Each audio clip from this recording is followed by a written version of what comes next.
If you're trying to drop body fat, you'll come across tens and tens of different diets, all claiming to have the answer to fat loss. In today's video, I'm going to show you how all these diets actually work. Yep, every single one. So you can see what is actually going on to get a much better, true idea of how fat loss actually occurs. Now, before we start, let me state, this video isn't an attack on certain diets or to bring anyone down if you've gone on said diets. This is a video to just help you get rid of the confusion around fat loss, especially when you see so many different diets with so many different methods claiming to be the answer to fat loss. So if you've seen some success on the diets I mentioned in today's video, then great, genuinely, because fat loss can be difficult. But I also want your fat loss results to be sustainable and to be acquired in a favorable way for our overall health. And the understanding of fat loss is important for that. So, how does every diet work? You've maybe heard of or tried fasting, where people claim not eating for longer periods of time promotes fat loss greater than other methods. Their reasons for how it promotes fat loss can vary depending on who you speak to. Maybe you've heard of detoxes, where they claim removing toxins from the body through various methods helps speed up fat loss. Maybe you've heard of Slimming World, where they claim some foods are sins and some foods are free foods. The sins being ones you want to typically stay away from, and the free foods being ones you could eat plenty of,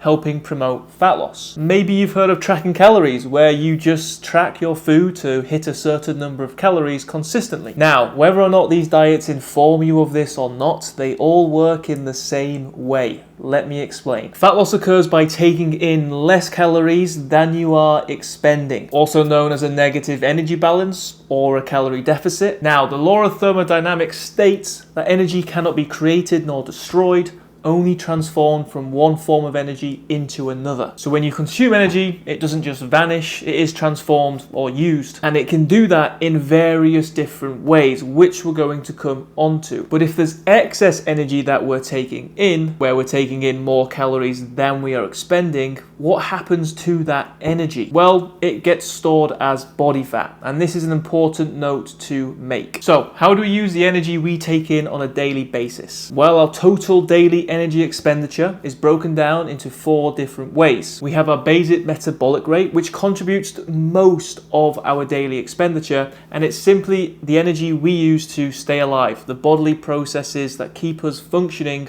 require energy. Nothing more than that. Then we have NEAT, or non-exercise activity thermogenesis, and this is everything we do activity-wise that isn't planned exercise. So for example, getting up and down from a chair, standing, walking, the list can go on. Then we have our exercise activity, so planned exercise, going to the gym. And then we have thermic effect of food. So when you consume food and digest it, that burns energy. Now, our body requires a certain amount of calories or energy for all this daily expenditure. What happens when we don't have enough energy coming in and we're in a calorie deficit? Our body needs to get energy from somewhere, so it goes to our stored body fat. This body fat gets broken down, used for energy, and there you have it, fat loss occurs. That, in a nutshell, is how fat loss happens. Now, when we look back at these diets, in some way, shape, or form, all these diets are creating a calorie deficit. For example, fasting is restricting our eating window. If you restrict eating window so you have less time to eat in the day, chances are you will consume less calories,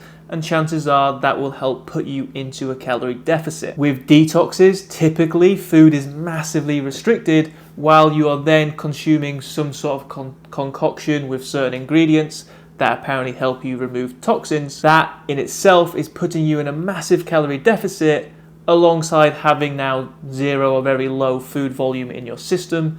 You drop a decent amount of weight in a very short period of time. Lots of that is water weight, but still. With Slimming World, the sins are typically very calorie dense foods, and the free foods are typically very low calorie dense foods. So if you eat less sins or less calorie dense foods, you're likely going to eat less calories in total, helping put you into a calorie deficit. With tracking calories, you're finding a calorie number that is putting you in a calorie deficit, and you're trying to stay consistent with that number and therefore consistent within the deficit. These are all how these diets work.